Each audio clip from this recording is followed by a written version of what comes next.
interviewing Judy Bigham, and my name is Carter Hales. And so, what was it like whenever you were a child and you had to move around with your dad? It was really difficult because I don't think I even had a friend that was, we lived long enough somewhere to have a friend till I was 6 years old. Because my mother and I moved from, you want me to tell you from where to where to where? Or Oh, just yes, what? ma'am. All right, we moved when I was 2 to Vicksburg because he joined the Corps of Engineers because World War II was going on. He had had a kidney removed 6 months prior to that, so they wouldn't let him go in combat, but he enlisted. And before we knew it, we were moving to Boston, Massachusetts, just mother and me, because Daddy, all of a sudden, he just wasn't there. And he would come in and out, but we moved to Boston, and on the way up, we were on a troop train with soldiers, nothing but soldiers, but somehow, because I guess of what he was in, that we didn't know anything about, we were on the troop train too, and it got snowbound, and just sat there for hours, and the soldiers in the car, they were all in uniform. They threw me back and forth between, they would take turns to keep me warm. And I remember that. And then finally we got to Boston and we lived upstairs in a 2-story house. And we had a furnace in the basement. We used to have to go put coal in it. And there were 4 apartments, but there were 4 furnaces and 4 coal bins. And my memories of being there was, number 1, the snow. And number 2, they started having air raid warnings in Boston all along the East Coast because they were afraid that it was going to be attacked. So we had air raid wardens that lived on each block. All of a sudden, the sirens would go off, and they were those wailing sirens. And you had to immediately pull down, you had the blackout shades, is what they call them. Pull those down and turn off all the exterior lights that could possibly shine out. And wait until you heard the next air raid warning sound to say that was over. And I thought we had to pull the shades down because I heard the word blackout, but I thought it was a black cat that was roaming the streets. So, did you really know what was going on at this time? No, I didn't. I just knew Daddy would come in, he would have Army uniform, he'd be wearing that. Sometimes he'd have a Navy uniform on, and sometimes he'd have his regular suit on. So, but you were pretty young. Oh, yeah, this was when I was 3. Okay. And it was 2 when we moved to Boston. Actually, it may have been when I was 2 and a half that we all of a sudden moved to Chicago. And we lived in a big apartment hotel right on Lake Shore Drive. I could look out the window and see Lake Michigan. And Mother and I were there in an apartment hotel, and we rarely saw Daddy. I mean, and sometimes when he did come home, I remember 2 times when he came in, and that not too much longer after that, these men came to the door with these big white canvas bags and let him go into the shower and took all his clothes and took them away.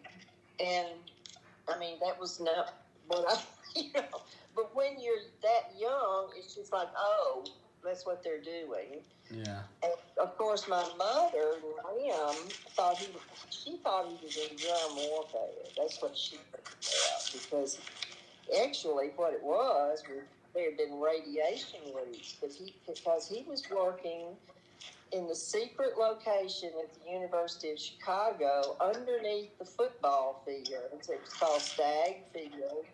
And there was the secret laboratory where they split the first atom.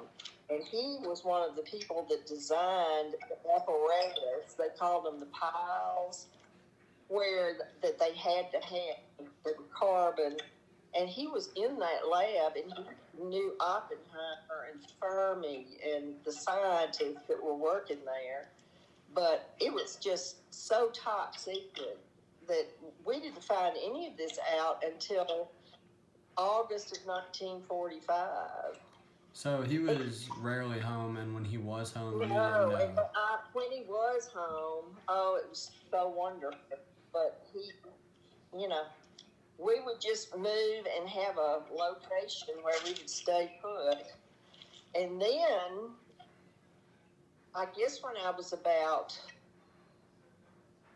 3.5 or 4, we rode the Super Chief, which is the big famous train, all the way to California and moved out into the middle of the Mojave Desert where the earthquake was last year. That was the location.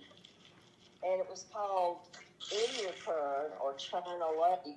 And it was a secret, of all things, Navy base. It was for Navy ordnance, the bombs and all the rockets and the planes. And there were all these test pilots out there. And that's also where they were assembling things for the atomic bomb. And we lived flat out in the middle of the desert in these concrete duplexes. They were earthquake-proof. And we saw Daddy a lot, because we were all living in the same place, except he would be gone for periods of time. And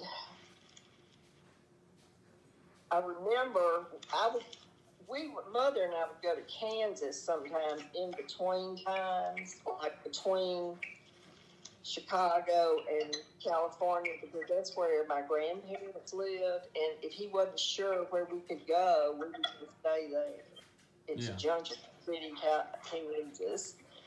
And then we lived on the desert. We did have an earthquake, and